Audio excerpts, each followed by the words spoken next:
Të nderuar vëllezër dhe motra, Esselamu alaikum wa rahmetullahi wa barakatuh, ka do që jeni duke na përcjell. Pra po takohemi prap në emisionin e radhës me Mexhlisi i Hënës me Dr. Flamur Sofiun për të trajtuar temën e radhës të cilën e kemi përzgjedh për sonte. Nëse ju kujtohet, në emisionin e fundit kemi folë për ndjekjen e medhebit, pra taklid, ndërsa sonte do të mundohemi të bisedojmë rreth mundësisë së kombinimit të çështjeve të medhhebeve. Atëherë, Doktor Flamur, mirë se erdhët në emisionin ton. A mund të na shpjegoni se çfarë do të thotë fjala telfik? Bismillah, alhamdulillah, wa salatu wa salamu ala rasulillahi wa ba'd. Termi telfik i njohur në jurisprudencën islame ka për qëllim kombinimin e medhhebeve, apo thënë ndryshe, kur personi merr një mesele, një çështje të një medhhebit, një çështje me një medhheb tjetër dhe fillon me bëj zgjedhje të çështjeve. Kjo është një problematikë që dietarët e kanë diskutuar shumë, se a lejohet apo nuk lejohet një veprim i tillë. Pra thënë më thjesht, telfik nënkupton me një çështje e marr mendimin e Shafiut, me një çështje e marr mendimin e Hanbelitëve, me një çështje e marr mendimin e Malikitëve, një çështje mendimin e Hanefitëve, me një farë mënyre me zgjedh aty ku ndoshta më konvenon mua. A mund të na thjeshtësoni këtë me ndonjë shembull praktik? Po, për shembull, nëse unë marr abdes për shembull, edhe sipas duke marr abdes, kum kryej abdesin krejt, kur fillon me dal gjaku. Edhe disha thonë, se kom abdes, se si pas Shafive nuk prishet abdesi. Unë jam Hanefi, të Hanefit është bindje e prerë, qartë, rregull i qartë, se rrjedhja e gjakut të prish abdesin. Ata shka bëj une, më prish abdesi, po Shafi kanë thonë, gjaku i sa prish abdesin, po hin namaz. Kjo i bjetë, kemi fillu me zgjedh, që shpo na konvenon neve. Kjo është shumë rrezikshme. A funksionon kjo formë? Po A ka forma kur mund të praktikohet? Po, ka, do të shohim se ka forma dhe kur lejohet, mirë po, është një rregull parimor, nëse muj me thjeshtu për ndëgjuesit, nëse kjo bëhet për me i kënaq ndjenjat tua, për me i krye veprimet tua sipas dëshirës që ti po ke, kjo është e ndaluar. Për shembull, nëse e marrim një shembull shumë thjesht. Për shembull, sipas Shafive, për shembull, sipas Shafive, për shembull, lejohet me shit shtëpi, një këshis apo të afërmit të largët. Sipas një mezhebi tjetër thotë, jo, pa e pyet të afërmin këtune që e kien meq, zvon me jashit tjetër pa marrë leje. Ta shka bëj, mu po më konvenon që këtë shtëpin me ma bleje se e ka ma shumë pare, më pagun ma mirë, edhe po e anashkalloj këtë, se pas këm një mezhebun. Atëherë se unë qa po bëj? Unë po e ndjeki mezhebin për mi plëcu dëshirat e mia. Kjo ndalu më fe. Nëse shfrytëzohen mezhebet për mi realizue ndjenjat tua, dëshirat tua, kjo është ndalu më fe. A nëse ka me pas rast kur duhet me ndjek një mezheb tjetër për shkak të lehtësimeve, ngarkesave që po ndodhin. Për shembull, unë po e përmend si shembull, shkojmë në haq, në mina, sipas mezhebit Hanbeli, është vajib me rrit mina. Domosdoshmërisht me rrit mina. Mezhebi Hanefi e ka sunet me rrit mina, me bit mina, fil mina, me qëndru me bujt mina. Tashti janë bërë rrethonat e ngushtimit, ka kallabllek, s'ka vend ku me rrit. Ulemat kanë thonë në këto raste kur mbyllen rrugët janë shumë vështirësi të mëdha, lejohet me përdor si lehtësim për me zgjidh problemin, edhe më thonë, po unë s'porrin mina po shkojnë në Mekë se ekziston mendimi i Hanefive në këtë zgjidhje. Pra këto janë raste kur kërkojnë do e mos me gjetë një zgjidhje, kur janë qëllim rruhsa, o qëllim me arrit për shkak të ngushtimit, për shkak të nevojës, për shkak të rrethonave që po ngushtohet momenti, atëherë lejohet me përdor rruhsën vetëm momentin e tillë. Pra, zgjedhja e medhhebeve është një çështje shumë e ndihshme, saqë duhet të pas kujdes si po vepron njeriu dhe si po zgjedh. Nëse në shpirtin tonë ekziston zgjedhja se vetëm ti po ki dëshirë ashtu me zgjedh, ajo është gabim. Zgjedhja, pra, fal vetëm rastet e jashtëzakonshme, kur duhet të bëj zgjidhje, atëherë ulemat, jo me bëj zgjedhje xhamati, po ulemat japin fetva duke gjetë zgjidhje me një mezheb. Jo xhamatlia, absolutisht ku është me bom edhe unë tjetri me vendos vet. Por kur na vjen një fetva e cila na sjell një lehtësim se na mbyll rrugët, na ngushtuar sahabët, atë kanë thonë ulemaja lejohet mujtehidi, muftia me e përdor telfikin. Jo me përdor çdo kush. A mund të na shtjelloni me shembuj abdesti sipas Hanefive, namazi sipas Shafive? Këtu është çështja. Për shembull, unë kam marrë abdest sipas Hanefiteve. Edhe nëse më del gjaku, unë marr abdest prapë, përse e përmirësoj, dhe sipas Hanefiteve kam abdestin e plot. Me bo me ndodh, tash unë të abdesi me ndërhyme me zebe tjera, s'lejohet. Të abdesi, një ibadet kam e marrë njërin për meseveve, jo me përzije, jo valla tash ndul gjaki, si përmenda ma herët, bon sa Hanefit, ose të Hanefit abdesi nuk prishet me e prek femrën, të Shafit prishet, nëse më ndodh unë e kam, jo Hanefit s'ka gajle po falem, kjo s'bon, duhet më konë me njënën. Kur të hynë namaz tash, hynë namaz edhe falem si pas me zebit Shafi lejohet. Se namazi është ibadet me vete, abdesi është ibadet vete. Po kur të hynë namaz tash, po mi janis me zgjedh me zebën namaz, s'bon. Du të më përcaktu me njënën. Tash unë po hynë namaz, edhe është jajtë për bëjë kështu si ka bëjnë Hanefit, jo se shtu bëjnë Shafit, zbon, atë po e përdorish dëshiren, ty po takonda ashtu me vepru në namaz, jo. Dhe më thonë, duesh me qenë. Nëse abdesin e kima Hanefit, lejohet ti me falë namazit me Shafit, por jo aty me një fjalë. Ulemaja kanë thonë, zbon më artë në kundërshtim me zhebet në një mesele me zveti.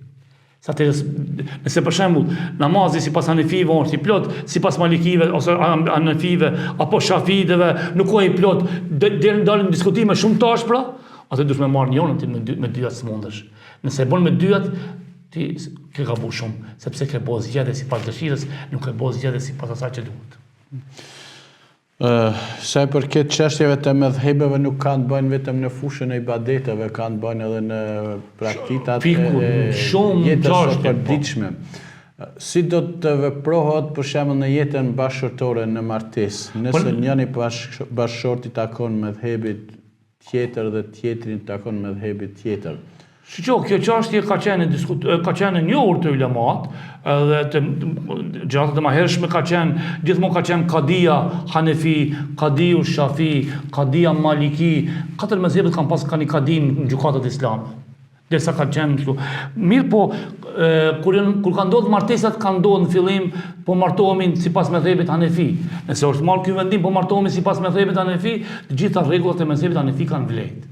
Mirë po, ma mira është mos me caktuar mezheb, se tu ka mundësi me ardh në pyetje me u zgjidh problemet, se martesat, gjonat që s'kan bën me ibadet, kërkojnë ndonjëherë lehtësim, kërkojnë ndonjëherë zgjidhje, po prapo përmendi, zgjidhjet nuk i japim unë edhe ti, zgjidhjet i jep një mufti, një mujtehid, një dietar i kohës.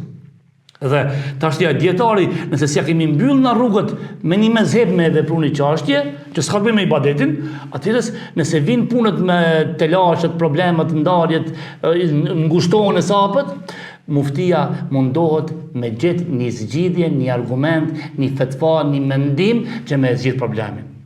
Për ato është e preferuar tash në kohët e fundit, nuk askush nuk shkon me përcaktue se po martohemi në këtë mezheb, mirë po kur dalin problemet, zgjidhjet lypen aty ku janë më të lehta, ku është mundësia me u zgjidh, se fundja fundit jemi të obliguar fetarisht me hyrë me zgjidhje më të lehta.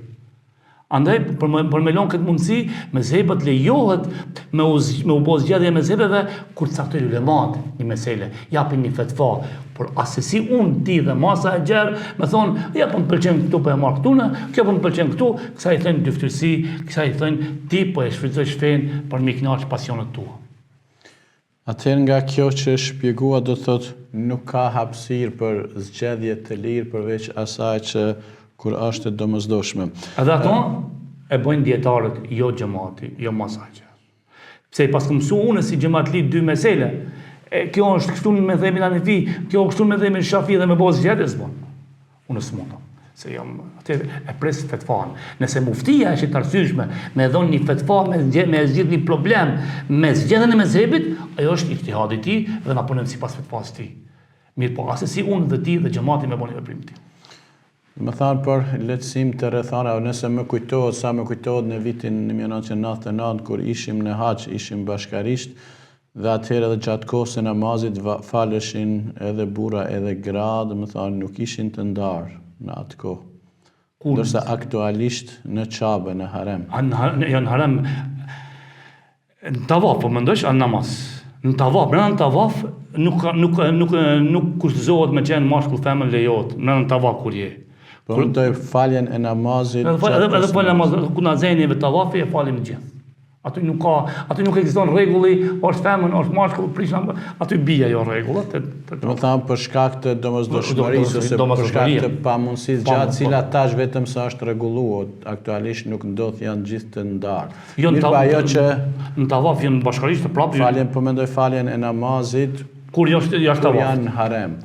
Po qartë. Ajo që tash më ka ra në sy, do të thonë ne e dim se xhamati nuk ka të drejtë dal para imamit. Ndalum është po. Ndërsa nëse sot falemi në xhamin e pejgamberit sallallahu alaihi wasallam në Medinë, shohim që nuk lejohet. Edhe ditave tjera për të paktën ditën e xhumat, domethënë është edhe pjesa e parë. Nuk lejohet.